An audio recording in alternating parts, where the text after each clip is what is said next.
How are you doing? I feel like life has been kind of insane for you recently. Yes, very busy. Just lots of like new life events happening. Not a whole lot. I started getting back into like music stuff, and because again, it's just been so dead this summer with music, and like we talked about in the last episode, and I kind of was like, oh, I really need shows, and then I guess the world was just like, okay, here, have these, and so I got thrown a lot of shows lately. Yeah. But aside from that, and like my personal life, I have new roommates moving in, school starting up soon, work, all the fun stuff. So that's kind of been what I've been up to. We went to my hometown this past weekend in St. Louis, which was fun for me because we got to see a band and interview them, and I knew two of them from high school. They were in another band that I like knew and listened to. So that was super fun for me. Super nice guys. Our interview is going to be up on the website. Feed the Masses. That's the name of the band. Super nice people. It was Lance, Caleb, and Jason, and I communicated with Lance primarily throughout that whole process, and he was amazing. Like, hands down. And the show was super fun, too, and they had really great openers. Oh, my gosh. The openers were awesome. Yeah.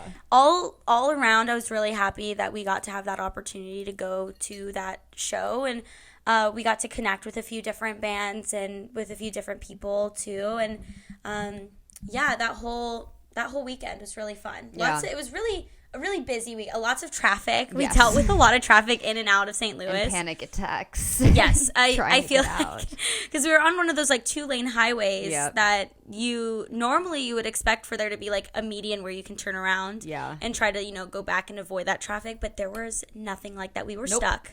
Stuck. Capital S stuck. Yeah. Like very, very bad. So that was, as Grace was going through her stages of grief, I shortly followed. So we were going kind of through our own panic attacks at different times. It was rough. Yes. Otherwise, what have you been listening to recently? A lot of new stuff coming out. Are you listening to new stuff, old stuff? New stuff. Hold on, let me think. Oh, yes. So as far as like what I've been listening to, lots of new releases has been coming out. Chapel Roan, the subway. I just drove to dinner like 30 minutes away yesterday to go meet up with some friends, and the entire 30-minute drive I only listened to the subway over and over again. I've been waiting so long for her to finally release that one. I know, and last year at Lala she played it, right? It was Lala that she played it at. Yeah, I think so. And so much Lala talk is going to be happening today, but she played it last year at Lala, and it was so beautiful, and it wasn't until it came out recently, I relate to it a little bit. I mean, Indianapolis is definitely not New York City. But it is comparable to a subway system. I would say. I hate as people get to know us in the podcast, I think they're gonna like come to know my like utter disdain for the city of Indianapolis. But I don't live in Indy. Thank goodness. Yeah. And even like the apartment complex that I live in, I think is comparable to the subway system of New York. Could agree. Because it sucks. This apartment sucks. And manifesting moving soon. But other than that, I go through my rotations of music and who I listen to, and I have like my Mount Rushmore of musicians. Sure. And Valley has always been one of them. But how I go through that is like I'll listen to them for a little bit, and they'll be the only people I listen to, and then I'll move on to another artist and listen to them. Right now, I'm in a phase where I'm only listening to Valley. Yeah, which has been so fun. Like I am just always obsessed with their music, and but I got to see them like twice in like the past week or 2 weeks or so. Yeah, that's so lucky. Yes, so it's bringing your love for them back on. Yes, I like miss seeing them live. It was so fun.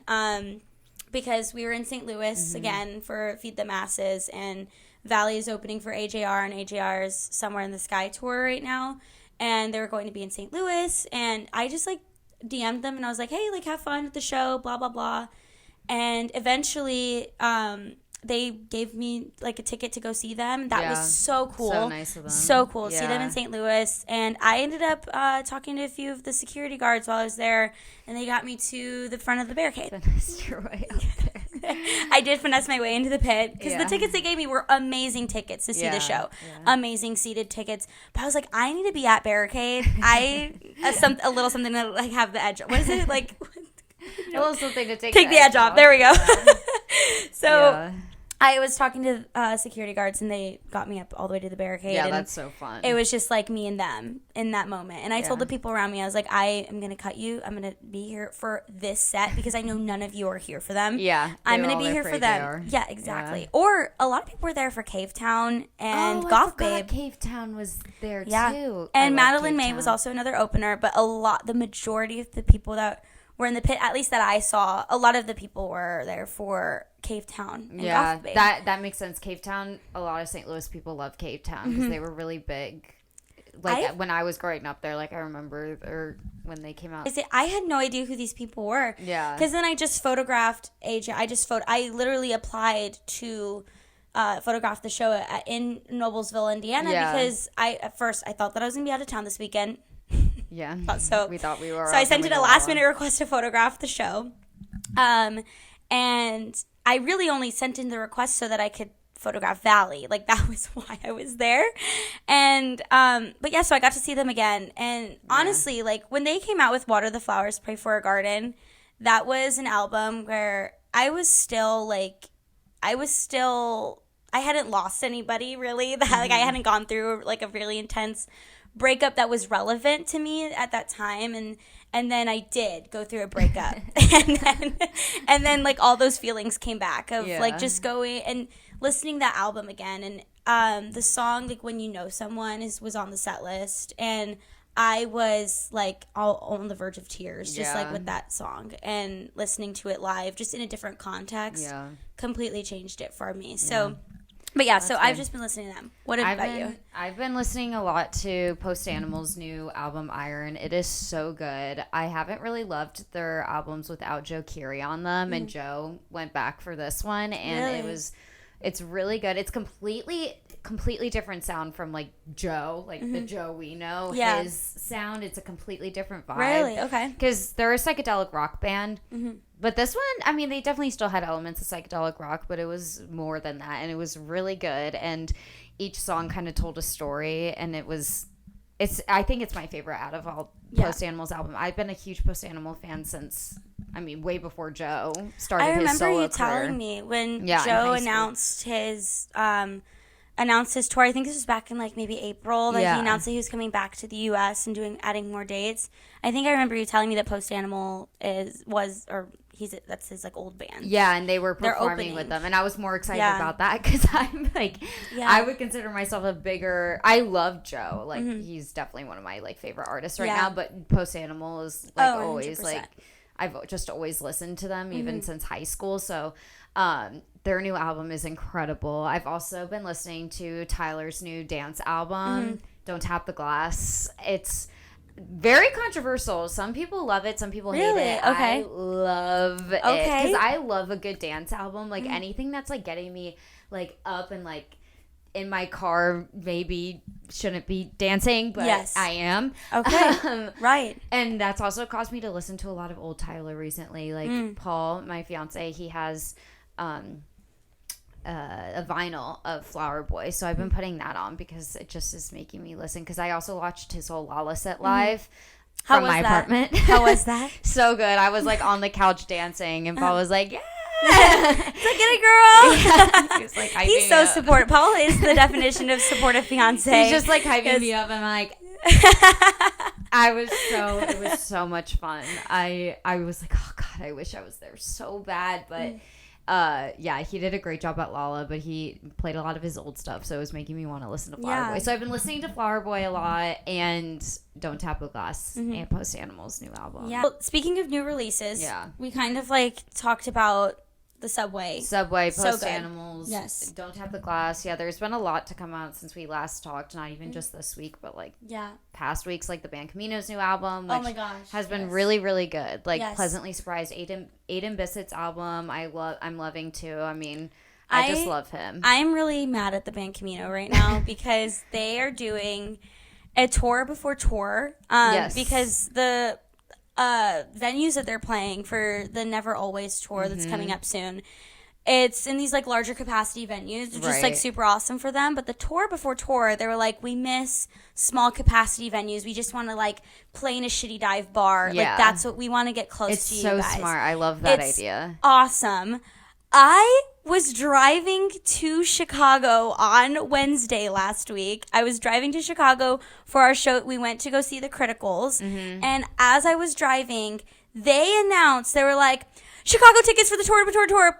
Like, here, get them right now. They're going on sale right now. Here. And I was driving and I did not see it. No, so it's sold out. And so when I got to, I met one of our friends, Mary Claire. When I got to Mary Claire's, I was like cussing up a storm in my car because I was like, God damn it. Because it was sold out. It sold out so immediately. Fast. Well, their new album is really good. Their tour before tour sold out so fast for Chicago. Yeah. I think there might be still tickets for Detroit, and That's not bad. That's only a 4-hour drive. I was heavily considering going, but I have nobody to go with, and that literally happens. It's happening on, like, Wednesday of this week, the Detroit one. Like, it's literally, and the Chicago one is Tuesday this week. Okay. So, like, if it was Chicago, I would be able to go with you, but I can't. I work Wednesdays. It's okay. Damn, that sucks. I was actually very upset. We'll definitely make it to their tour. Oh, yeah. The tour of the tour, yeah. The actual tour. Yes. We'll be there. I have VIP tickets to see them with another one of my friends here in Indianapolis. I forgot those tickets went already on sale. Yes. Like a while ago. They went on sale a while ago. I think I bought them the same week that I bought my Renee Rapp tickets. Oh, yeah. So your bank account was crying. I was like, I can't get groceries this week. Yeah. Speaking of Renee Rapp, she also came out with her new album, Bite Me. Bite Me. I hate it. I hate it. I'm sorry. Really? I really tried. I'm gonna say something so harsh, and I feel really bad because I feel like most of this podcast so far has been me shitting on Renee Rapp, and I'm not trying to hate on Renee. I really, truthfully love her. Like, I've loved her since she was in high school, as we know from the last podcast. This album is it's the same as JoJo Siwa being like, I was a bad girl. It is the same. And no one can convince me otherwise. It's the same energy. I'm so sorry. That's all I hear throughout it. Half of the songs I dig.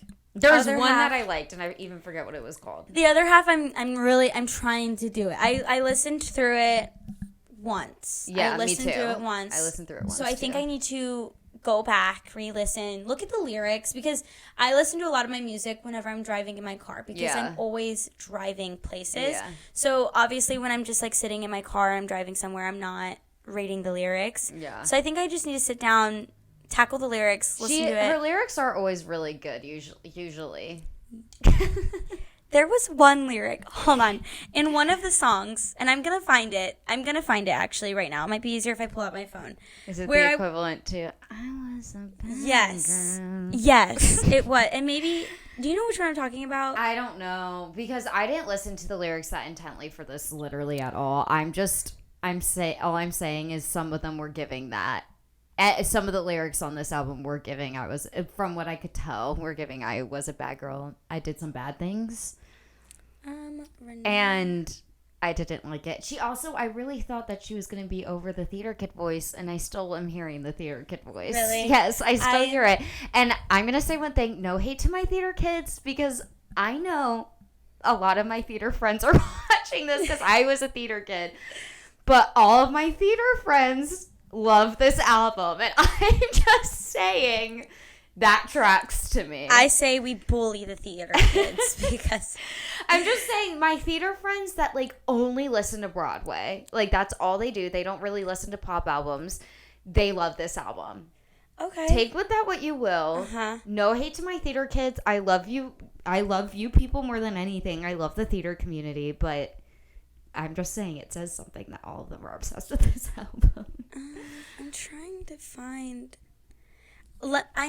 I'll do this on another time. Okay. Finding that lyric and we'll talk about it. But yeah, that lyric when I was listening, you're like, huh? I was like, I feel like we could have. I'm not a songwriter, but you are, and I feel like you handed it to me and told me to write the song, and I did.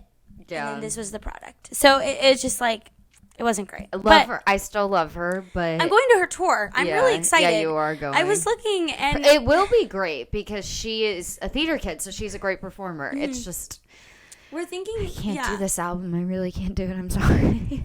I hope that for the tour she brings out some of her older music. Yeah. I really hope, and I think that she will. She definitely will. She 100%. I think it's interesting. I haven't seen a whole lot of promotion for the album itself or for the tour itself. Like I haven't seen any for the tour. I don't know if Renee knows that she's going on tour. Didn't I tell her? I don't know if she knows. Yeah, I actually haven't been getting anything either on my end. I watched like the Elle magazine where she was doing the prank calls. Yes. I've seen that. That was so good. So good. So good. I haven't seen anything else. Yeah, like that's really promoting. Or I'll get like a sponsored ad sometimes, like on my Instagram, like, hey, same, but that's like doesn't really do anything. No, there needs to be some more. Yeah, definitely. I don't know what's going on with like her management, her PR, her booking. Me neither. All of them. They need to be doing more for this tour. They really do. I know. I feel bad for her because I really hope like eventually she gets what she deserves and she flourishes as an artist because I really want that. I really do. As much as I've been hating on it, I want that for her. No, I do too. Maybe her music isn't my thing. Like I'm not trying to like crap on her music. It just might not be for me specifically. It's like Alex Warren. I was gonna say it's like Benson Boone. My fiance loves both Alex Warren and Benson Boone, and you know what? That's just not for me, and that's okay. I'm a Booner. I'm a Booner, and that's okay. That's okay. It's just not for me. Grace isn't. No, I don't get that, but whatever. Del Water Gap also just came out with a new song, which I know you're probably loving. I was crying listening to it because I was just like, oh my god, like. Because also, oh my god, this is so off track too. But so did Jeremy Zucker. Oh, also he did? Came out. Oh, I didn't see it. He came out with some new music as well. I used to listen to him, and I stopped for some reason. Because one of my guy friends back in high school like loved Jeremy Zucker, so I used to listen to that all the time. But I haven't listened to him in a really long time. Yes, one of his new songs that just came out, I was listening to. It's called Surprise. Oh, I just touched. It's called Surprise. I think he just put it out right before the album comes out. It's like one of the single. Yes, the single before the album, and I was listening to that, and I was so nostalgic because I listened to Jeremy Zucker when at the end of high school, early college. When, like, he was like really getting big. Yes, that's when like I remember him. Yeah. Yes, and his music. I mean, like. But I honestly haven't listened to him since. I like kind of forgot about him. He had a. Me too. Yeah. Like, I don't listen to him regularly. He's like my angsty white boy music, like that he's lumped in with Del Water Gap and Somber and those guys. But like his album Crusher, that one I listened to a lot of the songs on there. Like I Can't Look at You and I-70. Those ones I went through a terrible time and those like kind of helped me through it. Yeah. Surprise is like coming out the other end, really? Like looking back and being like, surprise, you made it, you did it, you went through it, and you're here. And my mom recently just moved away from my childhood home, my childhood town. She just moved away, and literally my last night that she was there, I was driving through the town listening to Surprise. Aww. And I was like, I need to pull over. I'll have to listen to it. I didn't know that he came out with a new song, but that's awesome. I did listen to Del Water Gap's song. So good too, well, yes. I have a confession. I actually don't think I can do white boy music. I just don't think it's for me. I love my white boys. I'm sorry. When we listened to Del Water Gap in the car, I really loved his old stuff. I didn't know that he was like a little folky, and I loved that vibe. I can't do. I'm trying. I really tried this week. I like gave myself homework to really try Role Model and Del Water Gap and all of the white boys. All the white boys. It's just not for me. I'm not trying to say the music is bad because it's obviously good because they have a huge fan base. I mean, I don't know if you saw Role Model set at Lala, but oh my God, everyone and their mom was there. It was insane. It's just not for me. I don't know what it is. I think it just sounds. It just doesn't. I don't know. I think the reason why I'm so heavily invested in Role Model's music, and I might have talked about this the last episode, but I was heavily invested in his and Emma Chamberlain's relationship. Oh, yeah. Heavily invested. Yeah. And I mean, I love Francis. Like, there's some here and there that I really like. And some white boys I really like, too. Like, Aiden Bissett. I love him. Love Aiden Bissett. And I honestly really like Wallows, too. But there's just, like, I can't do some of them. That's okay. That's okay. I think Del Water Gap. I'm really trying hard. And it's so weird that we have, or it's not weird, but it's funny that we have difference of opinions here because his older music is great. Del Water Gap. Yeah, I really love that like folk sound. I prefer his newer albums. I think you are the popular opinion. I think most people do. I think I have a weird ear. I'm just like, I'm the only one because everyone in my life, like everybody loves them. I'm just like, that's why I wanted to like them so bad, like all those boys. But I think I love like the R&B kind of R&B, contemporary R&B, hip hop. Like I love that whole genre too much, or like even like electronic music. I've been getting into a lot recently. Ray Cola is another artist I've been listening to. And like they were just at Lola as well. Yes, and I'm so mad I missed their set, but I think I've just been so into that, and also working at a pop punk record label. I've been listening to that 24/7, which is also another genre of white boy music. Just not their genre of white boy. It's like the Criticals. They're like almost there. They're almost there. Like I really like them though. They don't give the same vibe as like no. They're like more rock to me. They're I really like our white boy rock. Yeah, that's white boy rock. Yeah, that's our white boy rock right there. Yes. And I like it. Cole Parker, we're looking at you. We love you guys. I really like their music a lot. It's just I don't know. I can't get into the performative male music. I just can't do it. And another thing, and I'm going to keep bringing this up because there's a really big significant time in my life, but I went through a breakup. No way. But Role Model like helped me through that breakup too. That's totally fair. Like when he started blowing up and when he was going on tour and stuff, it was around the same time. That, like, and I love him as a human being. Oh my god, I follow him on everything. Like he's so funny. I want to be his friend. Role Model. I want to be his friend too. I know I just like hated on his music, but I also want to be his friend. I really just want to have a sit down conversation with him and see how it goes. He's so funny. Mm-hmm. I think it'd be really awkward. I think it'd be a really awkward conversation. Why do I not like his music, but like I love Aiden Bissett? I don't know. Because that to me is like the same genre. But I really love Aiden's music. I don't know. Yeah, I don't know. But I also like love Wallows. Mm-hmm. So I don't know. Maybe it's just certain ones. Maybe, well, I was about to say maybe it's the solo acts, but Aiden's a solo act, so I don't know. I mean, I also admire that Role Model, like Tucker, a lot of his music is like, I messed up. Mm-hmm. I messed up and I am sorry. And there's just something so attractive about that to me that it makes my heart melt. Yeah. But what else? Have there any other new releases? I think those are like the main ones. There has been a lot of industry news recently. If anyone follows like the pop punk world of stuff, Hopeless Records, which went through so much controversy, like they lost a lot of their bands over the past several years, and they're losing some of their bands, but for reasons I don't really know. I don't know what like happened. Obviously there was some drama that I'm not too sure about, but they just absorbed what's it called? Fat Wreck. They absorbed Fat Wreck, and they took on their entire catalog of their bands and absolved them of all of their debt, which is like a huge thing because artists, when they sign to labels, they think they're getting paid right away, and you're getting money, but they're all recuperables, and you have to pay that money back, and sometimes you get completely screwed over, which happens all the time. And so most artists are not rich and famous. Most of them are in debt and poor. And so the fact that they, especially in a genre that's not super popular, so the fact that they are absolving them of all their debt is crazy. They're also, Hopeless is like constantly taking on new bands, and they aren't taking on any new ones. Like they're just focusing on these new bands. So that's like a huge step in the music industry. Just in general, I think like trying to look at the positives in the music industry right now, because obviously with the whole Diddy trial, I think everyone's just like a little bit disappointed in how that ended. Yeah. And there's a lot of people out there that are trying to make the industry a safer and better place for artists. And honestly, I think we can thank Chappell Roan too for calling out a lot of the labels, because I don't think like the general public knew how big time labels can sometimes be harmful for these smaller artists. And so I'm just glad that there's like a lot of language around that, and there's some record labels that are trying to make some change in that 100%. section. Yeah.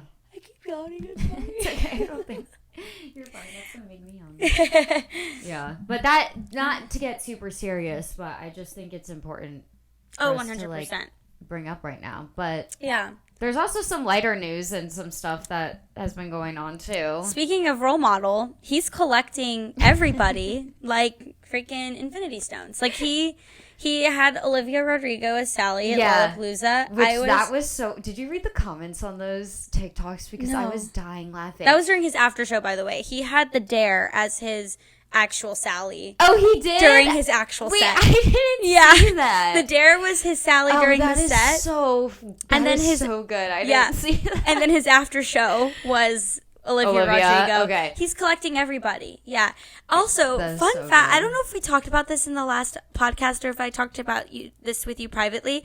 I thought that the Dare and Charlie XCX you talked to me about this. I thought that the Dare and Charlie XCX were getting married. I thought, and I've told a lot of people that, by the way, because I thought that the Dare and freaking what's his name from 1975, George. I thought she mentions in like every single song. I thought they were the same person. I thought they were the same person. Okay, because like you thought George was his real name. Yes, and I remember I have this distinct memory of talking to somebody, and I was like, oh, like the guy that sings like I like the girls who do drugs. I was like, that guy. He's dating Charlie XCX. And they're actually about to get married, and they're like, that makes so much sense because of his song. I like the girls who do drugs and the girls who like all that kind of. And I was like, that's right, so funny. And in my head, it's like common knowledge that George is her fiance. I'm working the music. Well, that's industry, why Sympathy is a Knife. That's about Taylor Swift because she says, I don't want to see you backstage at my boyfriend's show. I knew that. Yeah. I knew all of this information. I just thought that they were the same people. I thought they were the same person. Oh, like you thought the Dare was in the 1975? Yes. Thank you. That's even better. You thought the Dare was in the 90s. Wow. Okay. My brain. Did you just think his solo career was just like, he's like, I have to do something totally different? Yes. Precisely. I was like, because Joe post Animal. That's true. Yeah, but that is like not as completely different. Like he's still in like indie rock. That's not like super different from psychedelic rock. Like the Dare in the 1975 are we have like the 1975 who are like yeah, and then the Dare who's like I like the girl. Yeah, it was really good. Thanks, but. We literally saw the 1975 in concert. I didn't see the Dare on stage. I don't know, guys. I don't know. It's just like, I don't know. Sue me. That is so funny. I just know nothing. That is better. I did not know that you thought that the Dare was... Mm-hmm. I thought you thought the Dare's name was just George. I didn't know that you knew that she was dating someone in the 1975 and you just thought the Dare happened. I knew all of this information. I didn't know these were separate people. It's okay. I was like, man, this guy, busy. The Dare also played Lala, too. He played his own set, which I'm really upset I wasn't at. I was also kind of confused, though, because, like, the Dare, he's had pretty small, I think, smaller venues for his shows. Yeah. I mean, Charlie XCX, I think, made him famous this past... Well, he was bigger, but, like, she really skyrocketed him. Why? How? Yes. He was in a song? He sent it to the Dare. Yeah, I think he's with it. Oh, that's why I thought they were together. He produced that song. That's why I thought. The one with Billie Eilish. You want to guess the color of your underwear. Yeah. Okay, so things are starting to fall into place. Yes, he was at Lala. And he was also in her performance at the Grammys, when she performed the Dare is with and then her. Sue me, I've seen them together for all these. Well, they're in the same friend group. Yes, and so I'm like, oh, obviously that's the guy she's with. Obviously. That's why Paul and I were the Dare and Charlie XCX for Halloween, because of the guest. That's also why. We just didn't have a Billie Eilish That's with us. also why I thought, because there we go. There's another reason. Yeah, I didn't have him dress up as George. I just had him dress up as the dare because he kind of looks a lot like the dare. Yes, he does. Yeah. Another reason That's why I had him dress up as the dare. We'll insert a photo of Paul here. Yeah, as the dare. As the dare, yeah. But, yeah, lots of really great people at Lala. Grace posted a lot of videos. I'm so glad that's over. I gotta be honest. Like, I'm so glad. Like, having to film that every single day, I was like, oh my God, I have to film another Lala thing. I was so petty about it because we were supposed to go. We wanted to go. It fell through. But I was like really hoping that people would have. I was like, you know what? At least people are going to be miserable in that heat up there. The weather's perfect. The weather is perfect weather for Lala, and I could not be more upset. Yeah, we'll make it eventually. We will. Next year. We always say that. We literally have said the next year for the past 4 years. Yes, like, but next year we'll go. Or whenever I finally move up to Chicago. Yeah, we'll make it happen. Yeah. Well, Abigail also had a good idea for a little game, I guess you could say, to play. Yes. So you guys, people have probably done this before, but there's this there's this website called InstaFest, and you're able to log into your Spotify, and it'll show you like what your festival lineup would be based off of your Spotify. So I thought it would be really fun for us to share ours. Yeah, I gotta look mine up. Yes, because I haven't looked yet. I haven't looked yet either, so this is gonna be completely new. Some of these are embarrassing. Are they? Abigail was trying to get me to hide my embarrassing artists, but I'm like, there's not that. There's 2 on here that are killing me. Okay. How do we want to do this? Do we want to talk about our headliners first? Yeah, sure. Okay. And I can also I'm gonna take a screenshot, and we can put these up. Okay. Yeah. Grace Franklin Fest. Mine's the honestly, Abigail this looks like Fest. A nightmare weekend. This weekend looks like a freaking nightmare. I don't want to go to this. I think this would be a lot of fun for me. You want me to go first? Yeah, you go ahead. Okay, headlining on Sunday tonight, August 3rd, we have Del Water Gap. Okay. Shocker. Yeah. Headlining tomorrow, Monday night, we have Hippocampus. Oh, that would be so fun. I've seen them live before. They're fun. And Tuesday, we have headlining is Valley. That gives. Checks, yep. Yeah. Mine checks out, too, for headliners. It's Lord, Charlie XCX, although this one's really embarrassing. The Weeknd is my Tuesday headliner. He scares me. I know, which is why I'm like, I don't want to see him live. He scares me. I really don't want to go to his show. It's because I did like a really intense review of his album this year that just came out, and so I listened to it maybe 55,000 times, and now he's totally going to be in my top 5 artists because of that, which is a little bit, which I do like his music a lot, so it checks, but it doesn't check that he's a headliner. That's kind of crazy. That is really weird. But it's okay. I'm not really mad about that one. And then should we say co-headliners, like the people who are on the bottom? Okay. So on Sunday, headlining under Del Water Gap. Okay. Taylor Swift. Under. She's kind of underrated. I don't know if you know. Emphasis on the under. Yeah. Taylor Swift is alongside of Coco headlining with Friday Pilots Club. Okay. The next night I have this makes sense to pair them together. Who are under Hippocampus is Role Model, Wallows, and Joe. Yeah.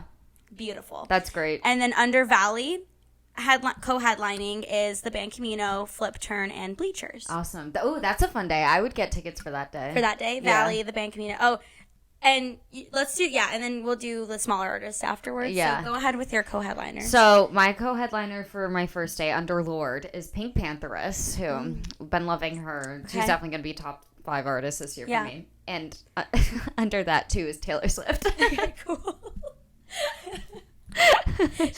Wait, is it Charlie, Lord? Or no, that's Lord. Pink Pantheress and Taylor Swift. Pink Pantheress, Lord is headlining that day. Then it's Pink Pantheress and Taylor Swift, or my headliners or whatever. Yeah. And then the next day, under Charlie XCX is Kendrick Lamar. Okay. Like one of, probably the biggest rapper of our generation. Mm-hmm. Next to Kendrick Lamar is Bad Bunny. I've been really into his album this year. I really got into my Latin pop era this year. And Doechii. Okay. And then the last day under the Weeknd, I have Tate McRae, Deftones after Tate McRae. Okay. And Lady Gaga. Okay. So that should be good. Time for the smaller artists. So my first day. So on the first day, again, we have Del Water Gap, Taylor Swift, and Friday Pilots Club headlining. Under them is The Criticals, Inhaler, Coin, Glass Animals, Turnstile, Renee Rapp, In Color, Remy Wolf, and Chapel Roan. That's gonna be the day to see the girlies. Yeah, that's gonna be the day. That's a fun day too. Really fun day. Yes. The next day, so reminder, we have Hippocampus, Role Model Wallows, and Joe. Right after them, we have Sabrina Carpenter. She's also one of my smaller artists. She's a smaller. I have another one on there that's really funny as a smaller artist. We have Sabrina Carpenter, The Driver Era, Aiden Bissett, Knightley, The Backseat Lovers, Suki Waterhouse, The Backfires, and The Main. So that'd be a really good. That's gonna be a great day, actually. And then my last day with Valley headlining alongside with the band Camino, Flip Turn, and Bleachers. We have the Rex, Dominic Fike, Dog Park, the DMAs, Gracie Abrams. Okay. So one of these doesn't fit with the other. Good Boy Daisy, Somber, and Winya. Yeah, that's a fun day. Yeah.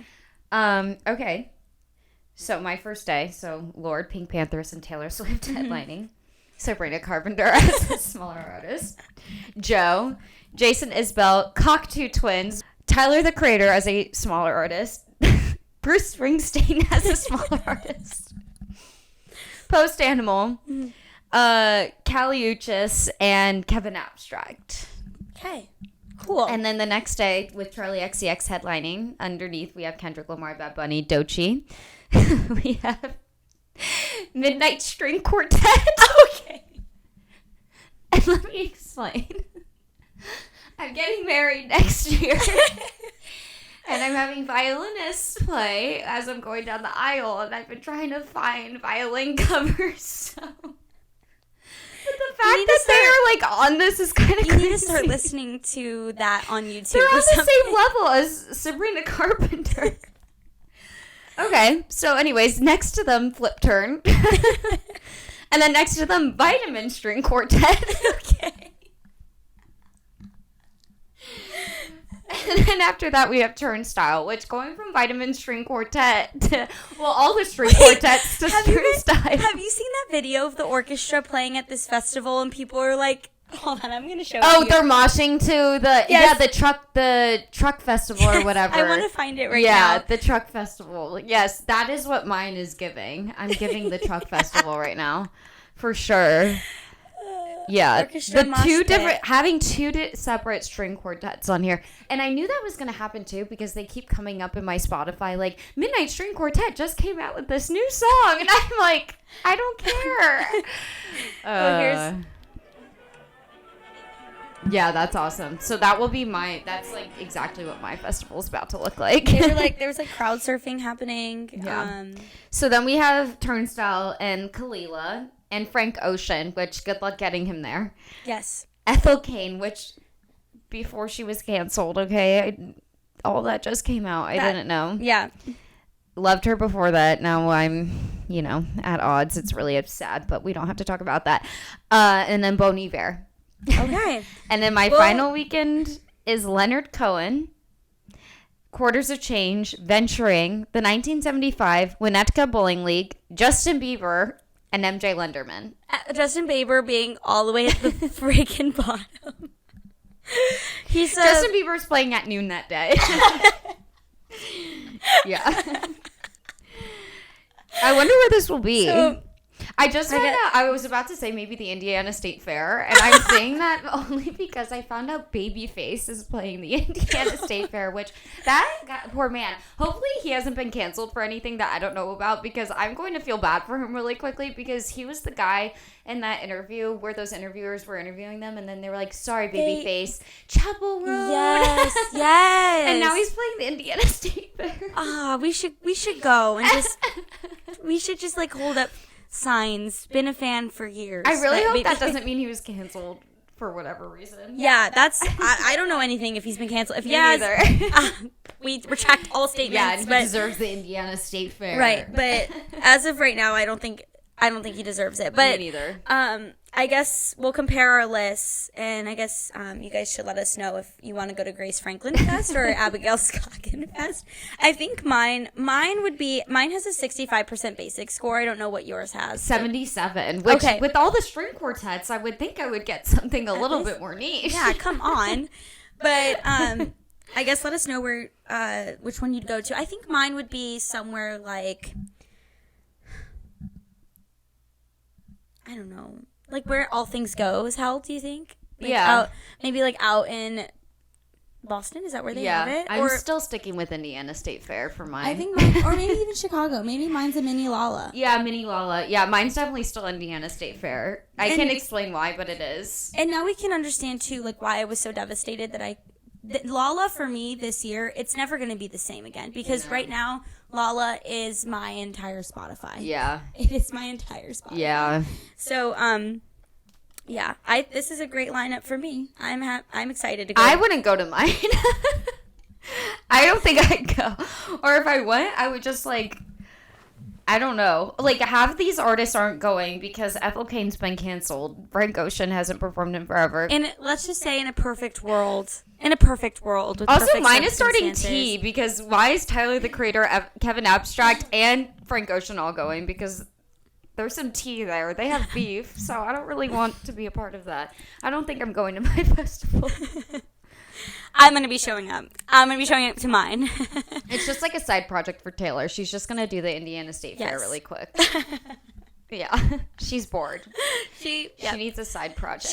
She liked how Indianapolis welcomed her when she was here for the Eras tour. She was like, oh, so I have to go in the middle of nowhere, Indiana, for this? Yeah.